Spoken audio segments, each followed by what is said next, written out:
बिस्मिल्लाहिर्रहमानिर्रहीम। अस्सलाम वालेकुम नाज़रीन, आप देख रहे हैं प्रोग्राम हक़ाइक़। मैं हूं आपके साथ फ़ाइज़ा शराजी। नाज़रीन, प्रोग्राम के आगाज़ में सबसे पहले बात करेंगे पेशावर में एफसी हेडक्वार्टर्स पे खुदकुश जो हमला हुआ है। अब तक की इत्तलात के मुताबिक 3 अहलकार शहीद हुए हैं, 3 दहशतगर्द को जहन्नुम वासिल कर दिया गया है। CCPO पेशावर ने बताया है कि 3 खुदकुश हमलावरों ने हमला किया। एक ने खुद को गेट पे सुबह 8:10 पर धमाके से उड़ाया। धमाके में गेट पर तैनात 3 अहलकार जो थे वो शहीद हो गए और 2 हमलावर धमाके का फ़ायदा उठाते हुए अंदर दाखिल हुए। हेडक्वार्टर्स पे नफरी अलर्ट थी और नाज़रीन, अंदर दाखिल होने वाले दोनों हमलावरों को फौरी हलाक कर दिया गया। एफसी हेडक्वार्टर्स अंदर से मुकम्मल तौर पर क्लियर। ज़ख्मियों में 2 एफसी एहलकार भी शामिल हैं और ज़ख्मियों की हालत ख़तरे से भी बाहर बताई जा रही है। एफसी हेडक्वार्टर्स पे हमला करने वाले दहशतगर्दों की जो अब तक इत्तलात पहुँच रही है उनके मुताबिक शनाख्त भी हो गई है और जो कि सिक्योरिटीज़ राय के मुताबिक बताया जा रहा है कि हलाक होने वाले तीनों दहशतगर्द अफ़गानी थे। हलाक दहशतगर्दों से हथियार और गोला बारूद भी बरामद हुआ है, जबकि पुलिस रिपोर्ट जो है उसके मुताबिक मैं आपको बता दूं, एक खुदकुश हमलावर एफसी हेडक्वार्टर के गेट तक पहुंचा था और खुदकुश हमलावर ने चादर ओढ़ रखी थी। खुदकुश हमलावर ने मरकज़ी गेट के नाके पे खुद को धमाके से उड़ाया और यूं खुदकुश हमले से 3 अहलकार शहीद हो गए। नाज़रीन, खुदकुश हमलावरों के पास राइफ़ल और दस्ती बम थे और उनके हमलावर जो अंदर दाखिल होने के बाद दाएं जानिब मोटरसाइकिल स्टैंड की जानिब पहुंचे। खुदकुश हमलावर ने फायरिंग की और जवाबी फायरिंग में मारे गए। नाज़रीन, ये अब तक की रिपोर्ट है हम तक जो मैंने आपके साथ शेयर की है। IG खैबर पख्तूनख्वा जुल्फ़िकार हमीद के मुताबिक एफसी हेडक्वार्टर सदर पर 2 खुदकुश धमाके किए गए हैं और एक धमाका जो है सदर दरवाजे और दूसरा मोटरसाइकिल स्टैंड पर हुआ है। ये IG KP जुल्फ़िकार हमीद के मुताबिक मैंने आपको अपडेट किया है। इस सब पे बात करते हैं। पाकिस्तान अफ़गान जो डायलॉग हुए थे उसके बाद सूरत हाल कुछ मज़ीद बिगड़ती नज़र आ रही है, क्योंकि जो अफ़गान तालिबान हैं या TTA है, वहाँ की गवर्नमेंट है, वो किसी भी तरह की TTP की सिक्योरिटी या उनकी ज़िम्मेदारी लेने को कबूल नहीं कर रही थी। सब पे बात करते हैं। हालात किस जानिब जा रहे हैं, क्या होता नज़र आ रहा है, भारतीय इन्फ्लुएंस इसमें किस हद तक नज़र आ रहा है। आपको बताएं कि प्रोग्राम के पहले हिस्से में हमें ज्वाइन किया है air commander retired Khalid Chishti साहब हैं, डिफेंस एनालिस्ट हैं। बहुत शुक्रिया चिश्ती साहब आपका हमें ज्वाइन करने के लिए। अस्सलाम वालेकुम चिश्ती साहब। जी वालेकुम सलाम जी, thank you for inviting me Faiza. Welcome sir. आपके ख़्याल में ये जो अटैक हुआ है, जब से हमने देखा है कि हमारे डायलॉग का सेशन जो है वो ख़त्म हुआ है और उस तरह से कामयाब नहीं हुए, एक के बाद एक हमें इस तरह के कुछ ना कुछ वाक़यात नज़र आ रहे हैं जिसमें हमेशा ही जो रिपोर्ट में जो सामने आ रही हैं चीज़ें या जिनका कुरा जाके निकलता है वो अफ़गानिस्तान में जाके निकलता है। आपके ख़्याल में ये एग्जैक्टली टारगेट क्या था? ये जो टारगेट किया गया, जिस तरह से उनको हलाक कर दिया गया, जहन्नुम वासिल कर दिया गया, एक्चुअल यही टारगेट था या टारगेट कुछ और अचीव करना चाह रहे थे, लेकिन चूंकि हमारी फोर्सेस एक्टिव रहती हैं उन्होंने उनको वहीं पे जहन्नुम वासिल करवा दिया? देखिए फ़ाइज़ा, ये बुनियादी तौर पर इन्होंने 2 डायमेंशंस पे एक अटैक किया है जी। एक एफसी हेडक्वार्टर बड़ी प्रोमिनेंट जगह पे है पेशावर में, मेरी पेशावर में पोस्टिंग रही है। इस तरह मैं इसकी लोकेशन का कह सकता हूँ, मिडल ऑफ द शहर में है और ज़ाहिर बहुत बड़ा सिंबल है एक डिफेंस का, ऑर्गेनाइजेशन का। अब उसके 2 पर्पस होते हैं कि खुदा न खास्ता अगर वो कामयाब हो जाते, एक तो जाहिर है एक सेंस ऑफ प्राइड जो होता है फोर्सेस का वो हिट होता खुदा न खास्ता, और दूसरा लोगों के अंदर एक एलिमेंट ऑफ इनसिक्योरिटी पैदा होता कि शहर के दरमियान में पहुंचकर इतनी बड़ी फोर्टिफाइड एक बिल्डिंग है उसके अंदर आप पहुंचकर अगर वो कोई तबाही मचाने में कामयाब हो जाते, और मोस्ट इम्पॉर्टेंट देखिए लोगों के जहनों में एक इनसिक्योरिटी पैदा होती कि महफूज नहीं है हम, और वही जाहिर है हमारे दुश्मन चाहते हैं। और हमारा एक अल्टीमेटली जब इस तरह के हादसात होते हैं या वाक़यात होते हैं तो एक एलिमेंट ऑफ ट्रस्ट डेफिसिट हो जाता है या पॉसिबल होता है लोगों का अपने ऊपर भी, और फिर मुसल्लह अफवाज या लॉ इन्फोर्समेंट एजेंसीज, पुलिस या जो भी डिसिप्लिन मेंटेन करते हैं उनके बारे में भी ऐसे शक व शुबहात पैदा करना उनका मकसद होता है। और अल्हम्दुलिल्लाह आपके प्रोग्राम तवज्जुह से जो शहीद हुए हैं, ज़ाहिर है उनको ट्रिब्यूट अल्लाह ताला उनके दर्जात बुलंद करे, इसमें कोई शक नहीं है। और उनकी जो फैमिलीज हैं, ज़ाहिर है हमारा मुल्क सोगवार है उनके लिए, क्योंकि उन्होंने कुर्बानियाँ देकर बहुत सारे आने वाले जो वक्त में हादसा थे उसी वक्त जो होने वाले थे उनको ज़ाहिर डिज़ाइन को निस्त नबूद किया और उनको जानब हासिल किया। लेकिन ये डायमेंशंस बड़ी क्लियर हैं और इसका हमें कोई सरप्राइज इस सेंस में मुझे नहीं होता कि ये नोन था कि हिंदुस्तान जब भी नहीं हासिल कर पाएगा अपने military objective through front border जहाँ पे हमने सामना किया मई के महीने में, उसके बाद अब देखिए उनके पास यही टैक्टिक्स थी कि चुप कर वार किया जाए और जाहिर है जैसे मैंने कहा कि रेंट कर लिया जाए टेरर को और वही करें। लेकिन इंशाल्लाह ताला मुसल्लह फ़ौज में और इस कौम के बहुत रेजिलियंस है हमने ये, और ख़ास तौर पर मैं KP के और बलूचिस्तान के लोगों को ज़रूर सलाम करना चाहूँगा जिन्होंने ऑलमोस्ट 40 साल 45 साल हो गए इस मिनेस के साथ लड़ाई में अपनी हिम्मत नहीं हारी। जिससे सब पेशावर और KP में हालिया महीनों में दहशतगर्दी के जो वाक़यात हुए हैं उनमें इजाफा होता हम देख रहे हैं। स्पेशली अगर मैं इसको लिंक करूं, ये जो हमारे तालिबान के साथ मुज़ाकरात थे, पहले तो हमारे मुज़ाकरात नाकाम हो गए, फिर उसके बाद दोबारा एक कोशिश की गई, वो भी हमें कोई उस तरह से नज़र नहीं आई है। इस सब को अगर लिंक किया जाए TTP TTA, ज़ाहिर सी बात है एक जिस्म दो जान हैं, उन्होंने मिल के माजी में दहशत उसके ख़िलाफ़ दूसरे ममालिक के ख़िलाफ़ भी उन्होंने जंग की है। अब अगर इसको लिंक, अगेन मैं ये कह रही हूँ कि लिंक किया जाता है, तो आपके ख्याल में पाकिस्तान का रिएक्शन इस पर क्या होना चाहिए या क्या होगा? क्योंकि जो माजी में जो वाक़या हुआ है अभी कुछ दिन पहले, उसमें भी कहा जा रहा था कि ठीक ठाक रिएक्शन दिया जाएगा, लेकिन उस तरह से हमें नज़र नहीं आया। देखिए फ़ायज़ा, ये बहुत कॉम्प्लिकेटेड होती है सिचुएशन जब आपने टेररिज्म को काउंटर करना होता है। तो टेररिज्म आम जंग की तरह जब दुश्मन खुलकर आपके सामने आता है, डिक्लेयर्ड उनकी इंटेंशंस होती हैं, टाइमिंग नोन होते हैं, ये उस तरह नहीं होता।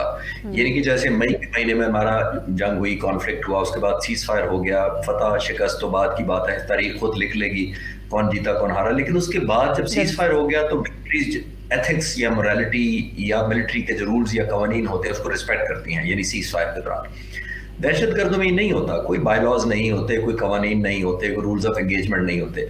उनके पास चॉइस ऑफ वेपन्स होता है, टाइमिंग्स उनके पास होते हैं, इंटेंसिटी उनके पास होती है, वक्त उन्होंने चुनना होता है कि करना है। तो दुनिया में कोई भी मुल्क चाहे बड़े से बड़ा हो, देखिए दहशतगर्द तो आपको 100% इंश्योर नहीं कर सकता।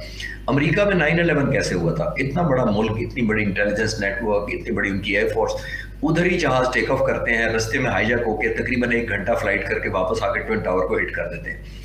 मैं कोई जस्टिफाई नहीं कर रहा, लेकिन मैं कहना ये चाह रहा हूँ कि ये सरप्राइज एलिमेंट टेररिस्ट के हाथ में होता है।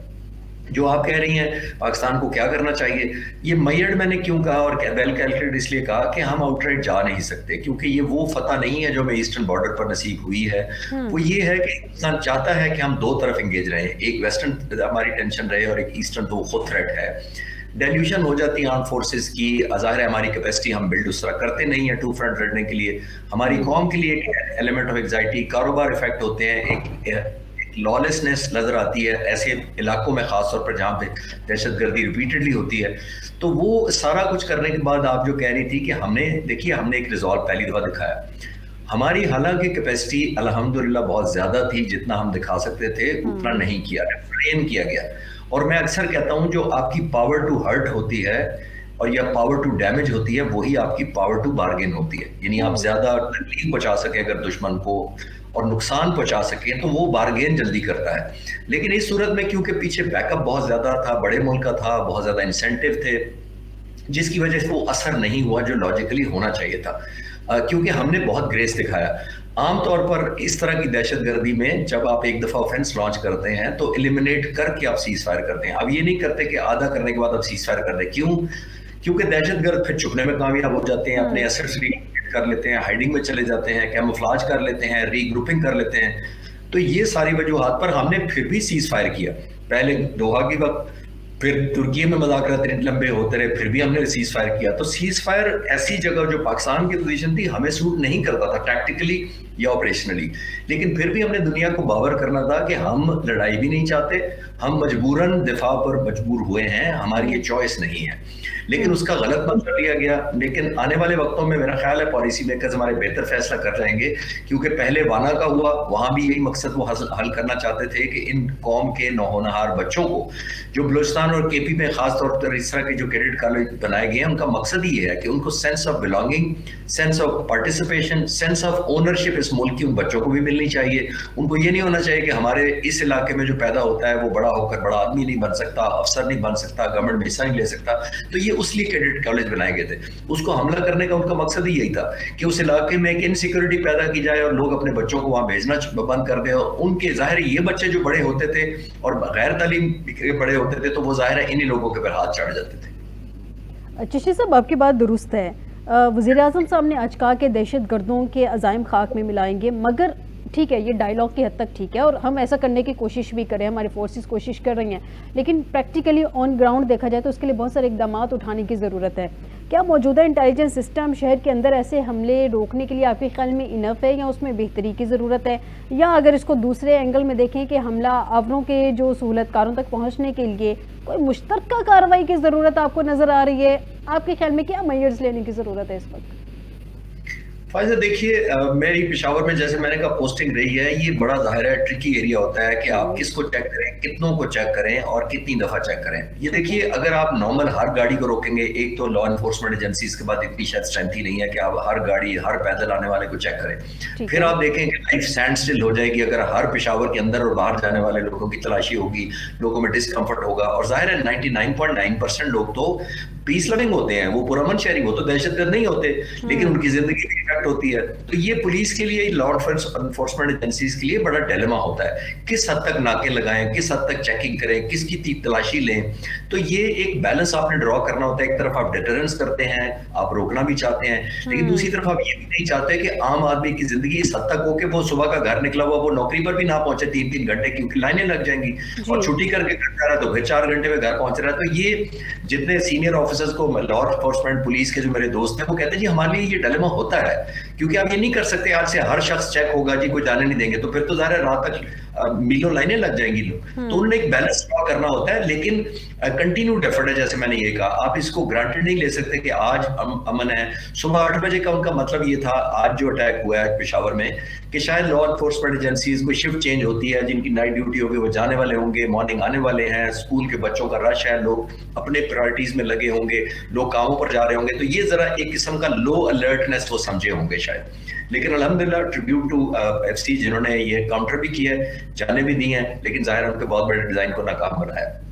सर, एक माजी के हवाले से मैं चाहूँगी आपसे थोड़ा सा डिस्कस करूँ, क्योंकि आपके नॉलेज है तो आप मुझे इसमें गाइड कर सकते हैं। 2021 में जब टीटीपी के मुज़ाकरात हो रहे थे, उस वक्त एक क्लेम सामने आया था जिसके हवाले से आज भी बात की जा रही है। ये पिछले दिनों जब ये डायलॉग चल रहे थे तब भी ये बातें सामने आई थी कि दाइश वगैरह का बहुत ज़्यादा ज़ोर है, तालिबान घबराते हैं कोई एक्शन लेने पर।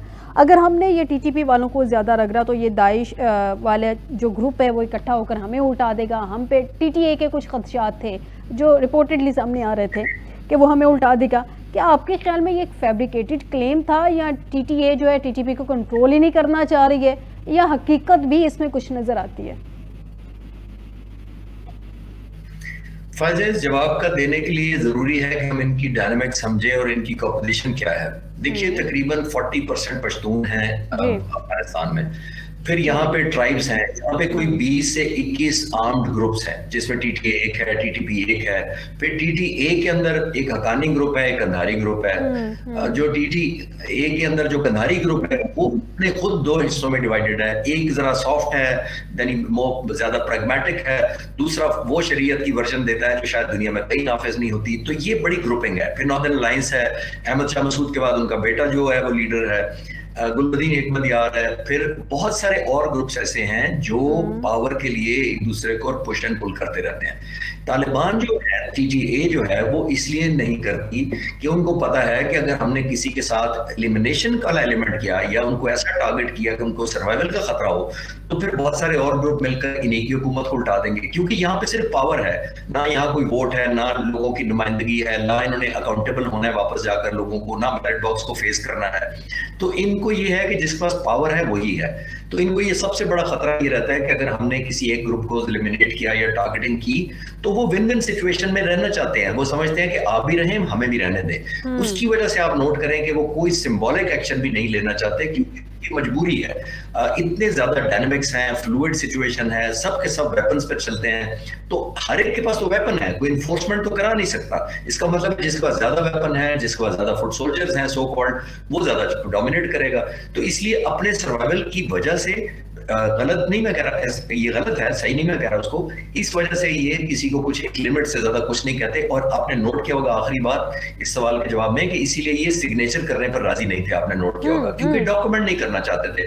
और इवन सिर्फ सिग्नेचर कर देने से भी बहुत गलत इनके राइवल्स को कि अच्छा इन्होंने हमारे खिलाफ एक्शन सिग्नेचर कर दिया तो हम मुत्तहिद हो जाते हैं। तो सिग्नेचर नहीं करना चाहते, वो ओपन हैंडेड और कोई ओपन फेयर अपने लिए रखना चाहते हैं, जब मर्जी एग्जिट कर जाए, जब मर्जी किसी कॉन्ट्रैक्ट में एंटर हो जाए।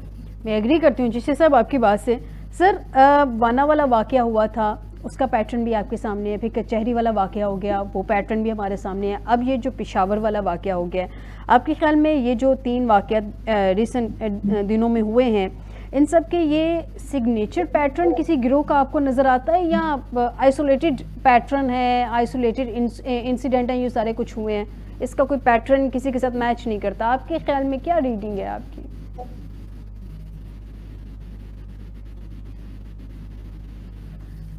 देखिए, फायदा ये होता है, इस तरह नहीं होता कि आप इनके खिलाफ कोई एक्शन लेंगे तो वो अफगानिस्तान से किसी को काबुल से लॉन्च करेंगे, वो चलता चलता बॉर्डर पर आएगा और फिर वो हमलावर होगा। ये इनके स्लीपिंग सेल्स होते हैं। इंडिया के भी यही है। कुलभूषण यादव कौन था, कहां से मिला था, किसके पासपोर्ट पे ट्रेवल कर रहा था?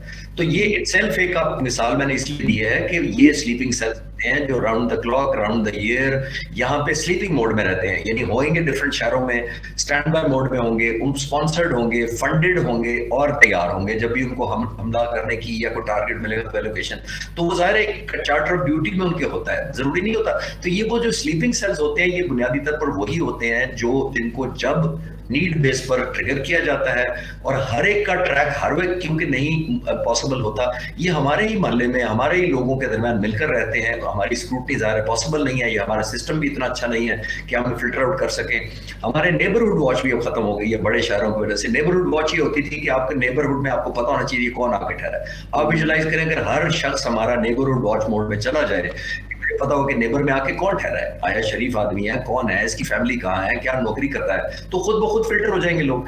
अब क्योंकि हम आइसोलेशन में रहते हैं, स्पेशली बड़े शहरों में, सिर्फ आपने घर लेना होता है रेंट पे, स्पेशली बड़ा घर ले लेंगे तो बिल्कुल ही किसी की जरूरत नहीं होगी, ऐसे पॉश एरिया में ले लेंगे तो बिल्कुल ही आपको कोई नहीं पूछेगा। तो अनफॉर्चुनेट पार्ट ये है कि हमने ज्यादातर हुकूमत पे डाल दिया हुआ है। अगर हम ये नेबरहुड वॉच का, म्यूचुअल एक अवेयरनेस का, एक विजिलेंस वाला वो एक कल्चर अपनाएं तो मेरा ख्याल है हम एलिमिनेट कर सकते हैं। बहुत शुक्रिया air commodore retired Khalid Chishti साहब, डिफेंस एनालिस्ट, आपने मुझे प्रोग्राम के हिस्से में ज्वाइन किया।